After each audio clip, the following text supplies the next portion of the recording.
22% of those who still have jobs in the sector are on some kind of furlough.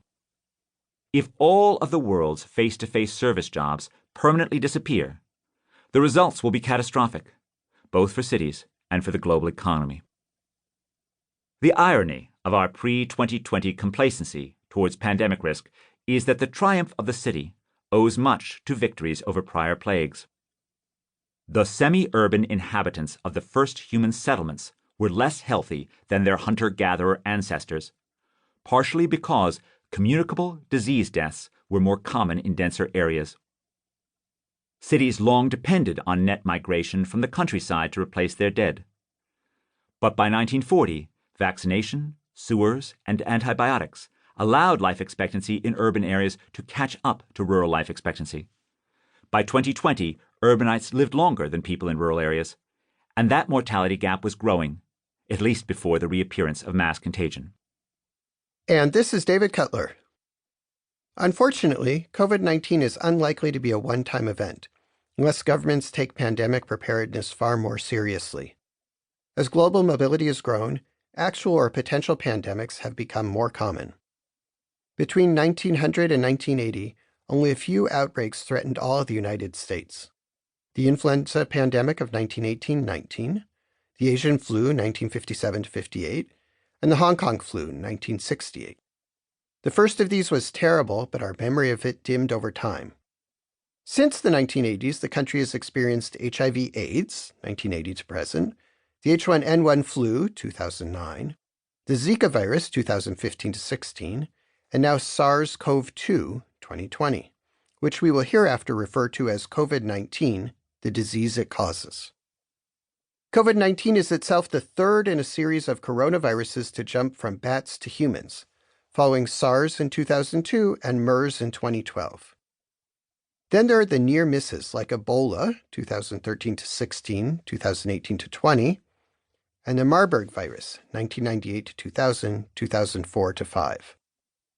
If pandemic becomes permanent, then a good share of workers may decide never to go back to their downtown offices.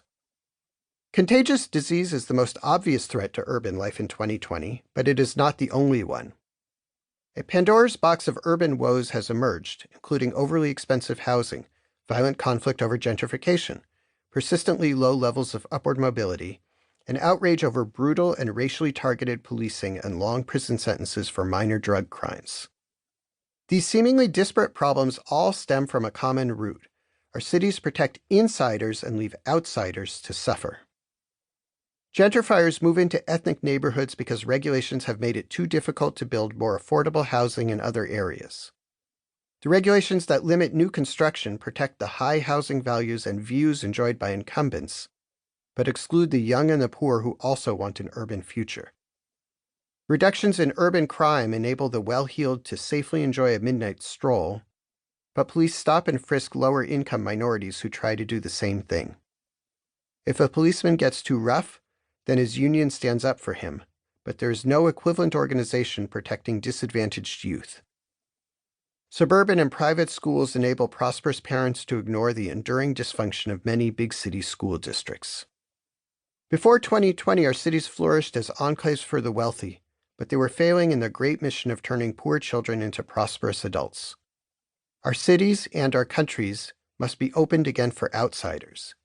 Business and land use regulations must be reduced and rewritten. Schools must be strengthened. Policing must both prevent crime and respect every citizen.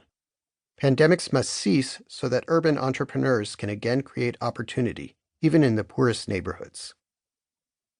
Remaking a system built for insiders into a machine for empowering outsiders will take years, if not decades.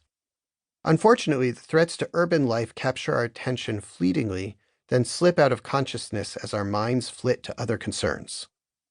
The Occupy movement of 2011 sought to expose the inequities of the Great Recession. The killing of George Floyd led millions to feel anger and shame over the long and sustained mistreatment of African American men and women by the police.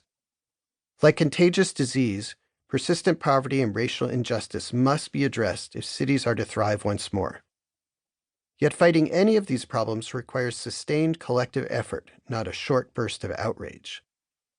To protect our cities, we must manage not just months of protest.